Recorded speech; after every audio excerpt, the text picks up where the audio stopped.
आप देख रहे हैं Kaushambi news network.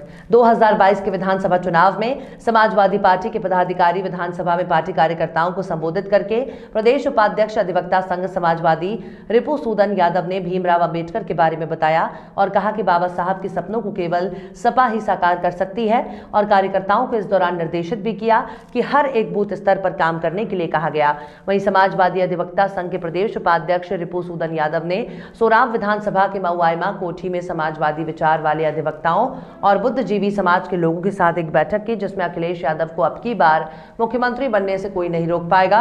Deputy CM के बयान पर रिपुसूदन यादव ने कहा कि भाजपा अपनी हार से हताशा मानते हुए ये बयान दे रही है कि लुंगी पहने और गोल जालीदार टोपी पर अपनी हताशा हाल साबित कर रहे हैं। अब की बार इनको जनता मुंह तोड़ जवाब देगी। इस दौरान मोहम्मद नदीम, नूरुद्दीन सैफी, पूर्व चेयरमैन शोएब अंसारी, मिराज अहमद, उमैर जलाल समेत सैकड़ों लोग मौजूद रहे। कार्यक्रम संयोजक समाज सेवी उमैर जलाल ने सभी का आभार अर्पित किया। Bureau report Meraj Shaikh, Kaushambi news network. कार्यकर्ताओं और अधिवक्ता संघ के साथ मीटिंग हुई, क्या दिशा निर्देश, क्या निर्णय लिए गए? देखिए, मैं समझता हूँ अधिवक्ता जो है वो सामाजिक इंसाफ का एक बहुत मजबूत स्तंभ होता है और अधिवक्ताओं की आवाज़ जो है लखनऊ से लेकर दिल्ली तक पहुँचती है। जिस तरह अधिवक्ता आक्रोश में है सामाजिक इंसाफ को लेकर, निश्चित तौर पर सरकार में बदलाव होने जा रहा है और जो गरीबों और मजदूरों की आवाज़ है वो यहाँ से लेकर लखनऊ तक पहुँचेगी, इसका मुझे पूरा भरोसा और यकीन है। तो पार्टी किस तरीके से काम कर रही है 2022 के चुनाव को लेकर? पार्टी बूथ स्तर पर एक्टिव है। हर तरह से गाँव में, क्षेत्रों में लोग पहुँच रहे हैं, अपनी अपनी सभाओं में, अपने अपने जातियों में, समुदायों में लोग पहुँच रहे हैं और बूथ स्तर पर काम हो रहा है। निश्चित तौर पर हम पूरी तरह तैयार हैं चुनाव के लिए। मीटिंग में क्या निर्णय लिया, क्या समाज को दिशा निर्देश देने का काम किया जाएगा?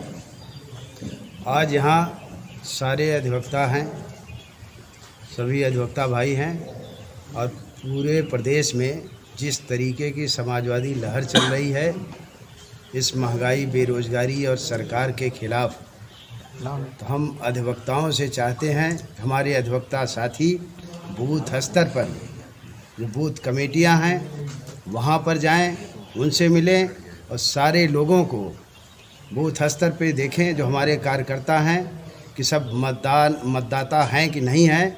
और सबसे बड़ी ज़रूरी समय है जो मतदाता सूची है उसको ठीक करवाना। हमारे लोग जब वोटर रहेंगे तभी वोट कर पाएंगे और सरकार तभी बन पाएगी। जिस तरीके से डिप्टी सीएम ने अभी मथुरा को लेकर ट्वीट किया और गोल टोपी, जालीदार टोपी को लेकर के बयानबाजी कर रहे हैं, उस पर क्या कहना चाहेंगे? ये कहीं न कहीं भाजपा की हताशा है।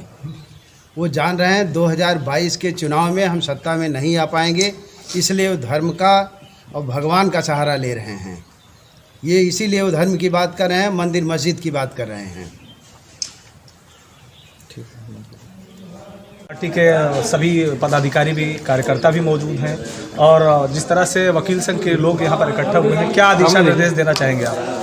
मैं तो सबसे पहले रिपुसूदन भाई का स्वागत करता हूँ कि वो हमारे इनविटेशन पे मऊआइमा आए और यहाँ सुराव के रहने वाले जितने भी निवासी अधिवक्ता हैं उनके साथ उन्होंने एक मीटिंग की। देखिए, अधिवक्ता जो है वो सिर्फ एक अधिवक्ता के साथ साथ प्रभु समाज का बहुत बड़ा लीडर है, क्योंकि वो बुद्धिजीवी समाज का नेतृत्व करता है। वो पढ़ा लिखा महजब इंसान होता है, तो उसके पास अपना एक बहुत बड़ा क्लाइंटेज होता है जिससे वो समाज में लोगों को मैसेज देता है। वो न्याय का प्रहरी होता है, न्याय का पहरेदार होता है और वो उसका काम ही न्याय दिलाना है। तो मैं अपने अधिवक्ता भाइयों के माध्यम से ये अपील करना चाहता हूँ कि पिछले 5 सालों में उत्तर प्रदेश के अंदर योगी शासन में जो अन्याय हुआ है, पिछले 8 सालों में मोदी शासन में जो अन्याय हुआ है, चाहे बेकसूर लोगों के खिलाफ उनको फंसाया गया हो, उनके खिलाफ षड्यंत्र किया जा रहा हो, उनकी आवाज़ बने। जहाँ तक हो सके उनको फ्री ऑफ कॉस्ट उनको जो है न्याय दिलवाने की कोशिश करें और उससे समाज में ज़्यादा से ज़्यादा जो है लोगों को अपने समाज से जोड़ें और समाजवादी विचारधारा को और मजबूती से उसको आगे ले जाएं। धन्यवाद।